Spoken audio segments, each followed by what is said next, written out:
it's like regular people watching sports and not understanding how hard football players hit each other. You know what I mean? Does that make sense? Yeah. Like, I don't think you guys get that this is a different thing than what a non-comedy person thinks about comedy people. I'm like, I don't think you get the what's the word I'm looking for? The like the intricacies, or? Not even the intricacy, but it's like this is another level of force that you are not understanding. You're not doing the calculations right. This is a whole different thing. Yeah. Does that make sense? Oh, the Thanksgiving with this girl. Yo, she was wilding, but like, she wasn't a stand-up comic, but she found out that we all were. She kept wilding with us. Wow. But like in a way that was mad uncomfortable. She didn't know how to do the calculations. Yes. And I was like, oh shit, you wilding right now, but you gonna filter it. Like, you too. Wow. But it was cool. It was cool to watch. There is something magical about, because you also have that, we all have, I mean, it's different probably between like a stand-up or a clown or an improviser, but there is a twinkle, some sort of twinkle that we all have also that a person who doesn't do comedy doesn't.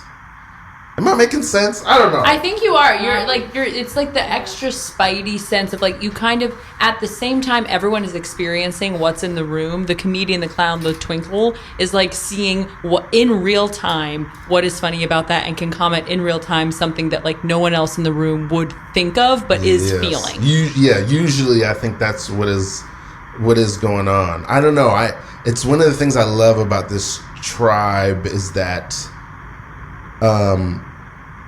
all my friends, when I came up, I'm surprised that all my friends didn't go into comedy. I've heard Jerry Seinfeld say the same thing. Like, when I was growing up, everybody was funny. I'm just the only person who kept going. But like, I came up with friends who are all very, very funny. And so I don't even really, when I'm around people who aren't funny, I'm just sort of like, yeah, I felt like everybody who I grew up with. I remember Kendall was this dude named Kendall in high school. Shout out Kendall. Shout out Kendall. Kendall might be the funniest dude I knew, bro. Like, yeah. I heard one time, early in the morning, 9 in the morning. You know how like you're in high school and like you sit at these lunch tables that fold up?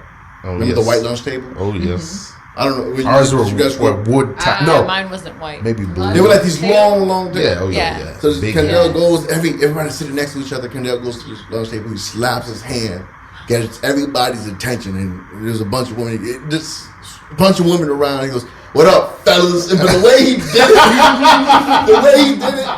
and then he was like, "Aisha, what's going on? Look at that wig you wearing, shit look like a fitted cap." I'm never gonna forget Kendall. I miss Kendall, bro. He used to make people run. Run live. Oh, wow. Yes. Kendall was a master at That's that, a special laugh. Do you know about the run laugh, Liz? I don't know that I know about the run. I can envision it. You don't know about the run? You know about the... When something is so funny, you gotta take a laugh. You gotta take a laugh. Yeah, I know about the run. That's special. I got that done once. I think in stand-up. Wow. At it's called Black Guys Comedy Show. It used to run at in Williamsburg Comedy Club. Yes. Before, I mean, they just closed. Rest in peace. Rest in peace. But it was Derek Gaines and I'm blanking. I can picture Derek Gaines. Yeah. And, yo, I remember he started jumping on the tables. And you did another comic did. Yeah, and then the crowd, but his crowd was like they were like, if you sucked, the crowd looked at you like, get out of it. And then him and his boy would go on stage and roast your whole set. Wow. And talk about, and then tell people, like, if you emailed them to get on the show, like, it was hot. So if you email, they'll read it. Yeah, look what he said. Look what he said. Yo, he said, yo, put me up, give me 5, give me. Yo, honestly, you should give me 10. Yo, he asked for 10. Bro, it was scary, and they were like guys that you respected because they were mad funny. This is also that's only a stand-up thing. We're doing such an inside baseball podcast, but no, this is sometimes it's good. I just want to say that I do sometimes lament that there isn't more of that energy in improv. I kind of wish there was a little. We need to be a little bit. Oh yeah, you go. I do not like that. That's like a problem. Your voice is like a problem. That be like your wig too tight. Shout out Kendall. I got time for it. Oh, they didn't like. Nope, but people in improv are too nice sometimes. Is that what you're getting at? And I think it might be an occupational hazard, meaning I just think the art form might require that sort of spirit, but... Yeah, it does. It totally does. It won't exist without it. Yeah. No, it's important. There is a part of me... Okay, here's the thing that I'm also a clown, right? And I'm in the clown world. And one of the things I've been trying to encourage the clowns... You're also a clown, Liz. You've done clowning. Yeah, I feel like a clown fraud, but I'm a clown. You're a clown. Have you done any clowning? I haven't. I wanted to. I feel like it's up my alley. Yeah, you'd be a beautiful clown. In the clown world, they're always like starting their own mics, their own like open mics, and I'm like, cool, but we're in New York City. How many open mics happened today? On a Thursday. Yeah. In New York City. How many open mics do you think there were? 25, 30. At least, and that's just stand-up open mics. Right. Not even talking about stand-up. Yeah, we're not even talking variety. Like, the clowns, I go to the stand-up open mics, pay your $5, let everybody hate you, because they will hate you, and go do your bit. There's a few that I've seen. Yeah. And then honestly, I loved it. Like, because they were so different and off the wall, and they were mad talented. There's probably open mics in the Bronx. There's ones in Queens. There's some clowns. There's some natural clowns in the Bronx. Oh no! There's some guys in the bodega right now that's doing clown. What borough are you from? I'm from Harlem. Shout out Born and raised? Harlem. Born and raised, Dipset, Purple City, Bird Gang shit. Okay, dang. I'm about to get Ain't into some nobody shit asked right for now. all of that, but Listen, I'm with Capo. I'm with Capo. Do you know what we're talking about? I'm with Capo. Listen, Nas is in my top 5, but I'm with Capo. Okay, Wow. Talk your shit, Jim Jones. Okay, Nas is considered maybe the greatest rapper to ever live. For those of you who don't know what I'm talking about. Okay, Jim Jones is not considered one of the greatest rappers to ever live, but I respect him a lot. How do you get better at rapping in your 40s? He got better. That's very respectable to me. So he's gone on record recently saying I'm just as good as Nas, which is sacrilege. That's like saying I'm just as good as Richard Pryor. No, okay? I know not. Okay, Yeah. beautiful. So that's sacrilege. But he said it. Listen, he's a rapper. But that's rap. That's yeah. What are you supposed to do? That's Bow down, say I'm sorry. You're supposed to say I feel better than Nas. Yeah. I'm with Capo. I like that thought. I'm Capo. not going to agree I don't even know if I agree, but I don't like the heat that he's getting. for saying he's better than Nas. Yeah. But yeah, he's 50. Like if he's, he's supposed to feel that way. He's living. Now my boy gonna fuck everybody up in this gym. Everybody gonna fuck up everybody in this gym. This MC right there, he the one. He the one. You the one. He the Listen, one. I've been the one. listen. Always been the one. Gonna be the one. My boy's gonna battle rap everybody in this gym. Everybody? There is 98 dudes that you're gonna battle rap one by one. Hey guys. Kendall, you're the one. Kendall. You can do it, Kendall.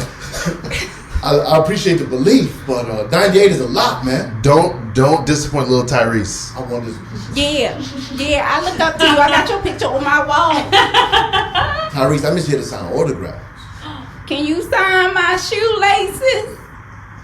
Not the shoe, but the laces. Kendall, if you don't battle up everybody in here, little Tyrese, people like this aren't gonna be asking for your autograph. Yeah. So it's up to you what you want to do. How do you want me to sign your laces? You got like a thin enough pen. You want me to do that with a bic? I don't think I could sign the laces with a bic.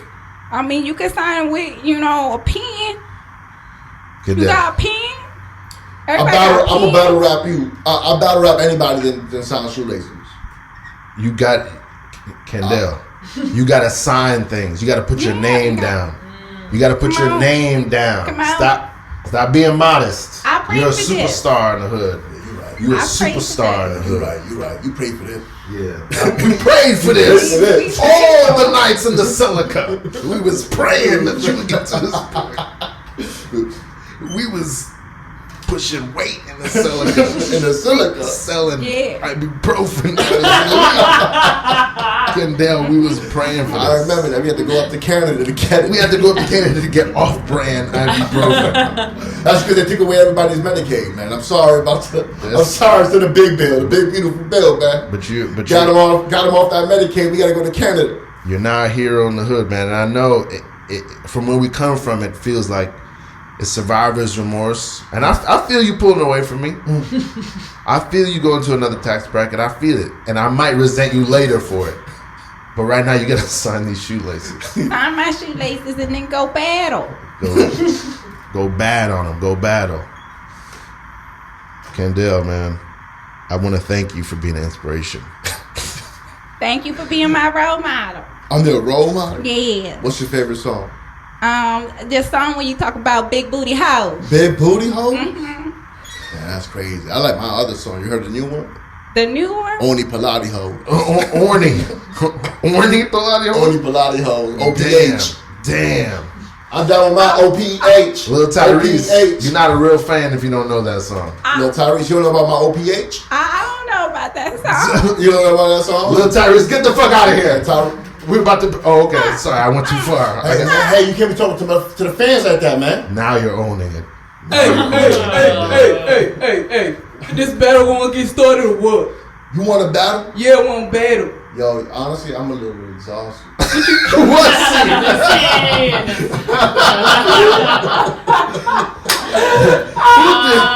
That's a bit from somewhere. I'm tired. Who used to do a bit like that? Oh, anyway, that's really funny.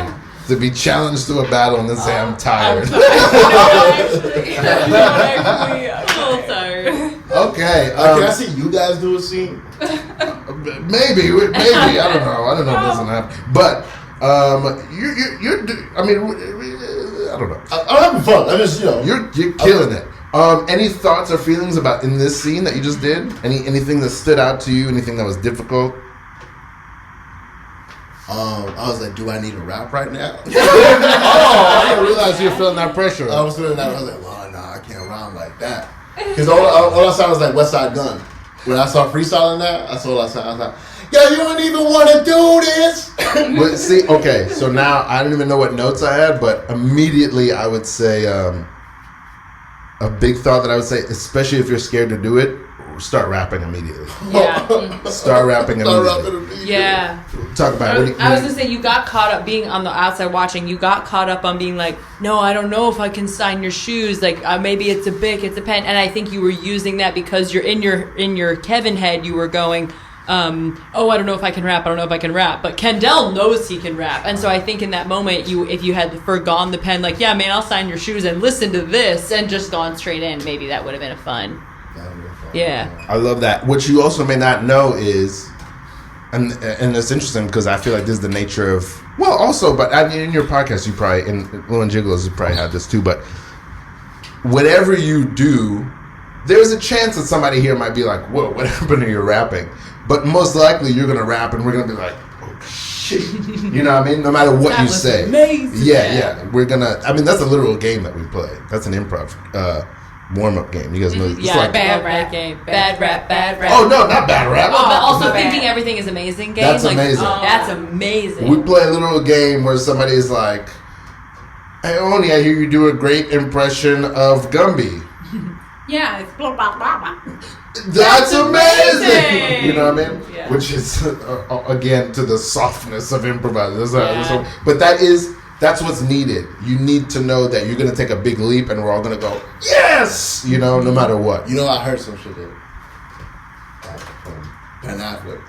Where shout out Ben Affleck. Shout out Big Ben. Kendall, Ben Affleck. Yeah, he didn't tell me this person. I heard it on a podcast. I didn't witness this live.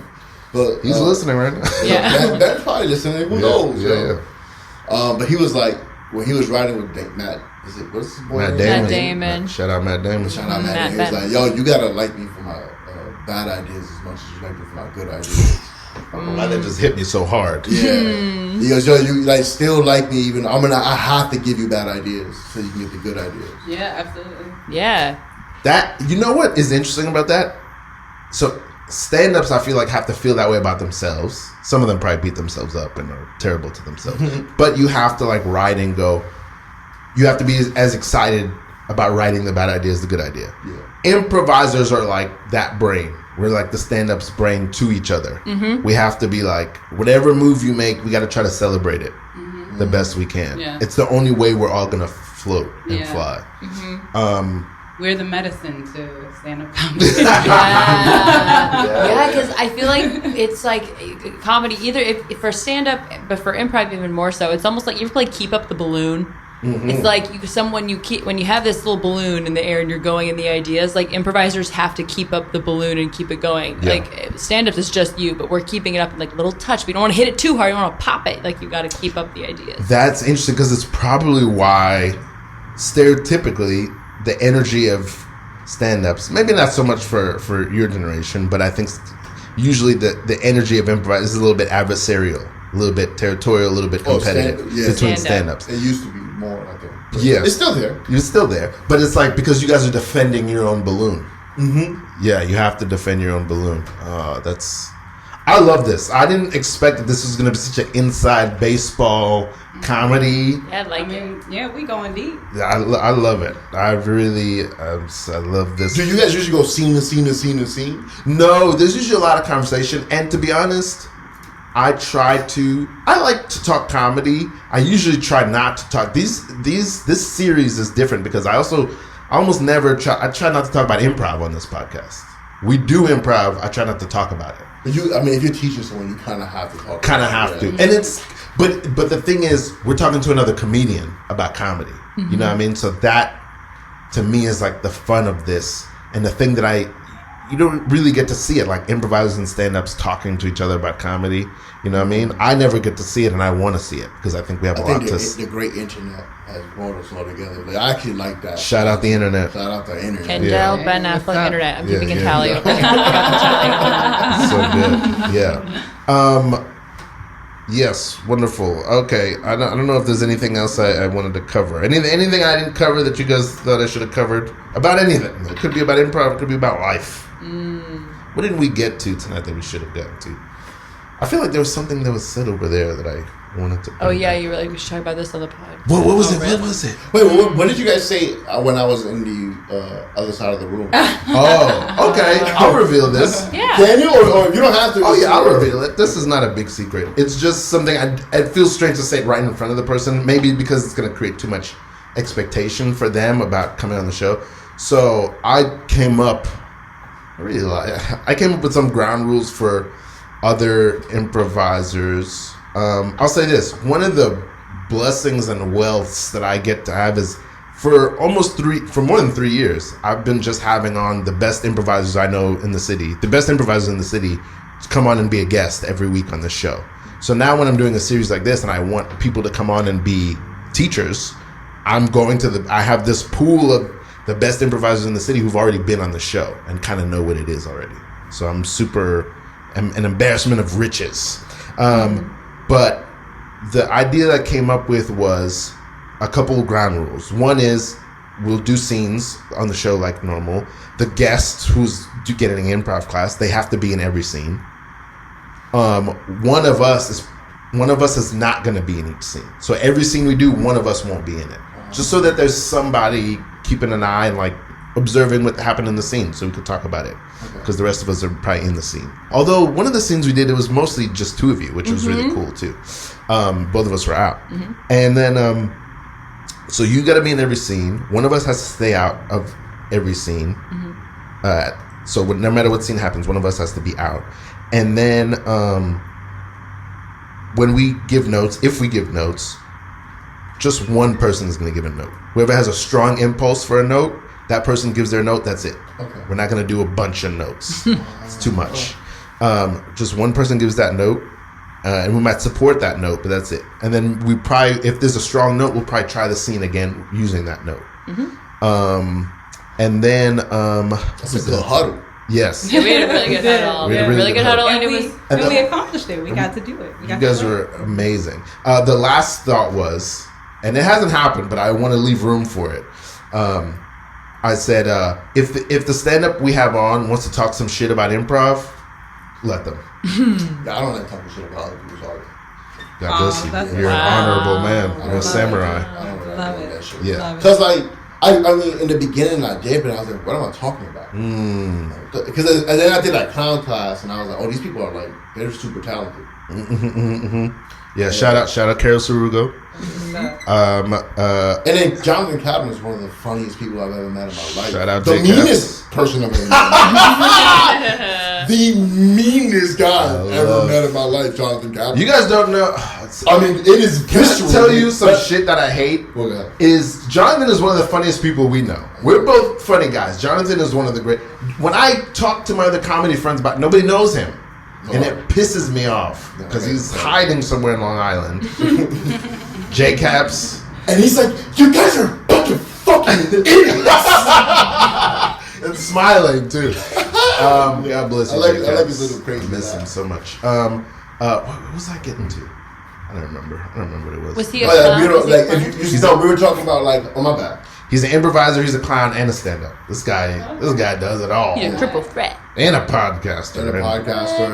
And he had a channel that went viral for a couple of years. It was called Grading Animals. Oh, that was so. And it was exactly what he do. He was a big nerd, and he would just go through all the animal kingdom and just eagle this specific kind of eagle and grade it. And that was it. It was so great. It was so funny. He did it for like 3-4 years. 3-4 years straight. Yeah, it was really fun. The best. Shout out Jake. He hasn't done the show. No. Oh, it's hard to get him from him. It's hard to get him. I would like you guys to meet him someday.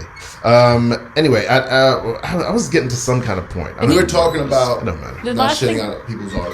Shitting on people's art. I thought you were gonna you wanted if Kevin could initiate one scene. Wasn't that the goal? Was to have them? No. Oh. If he might. He might.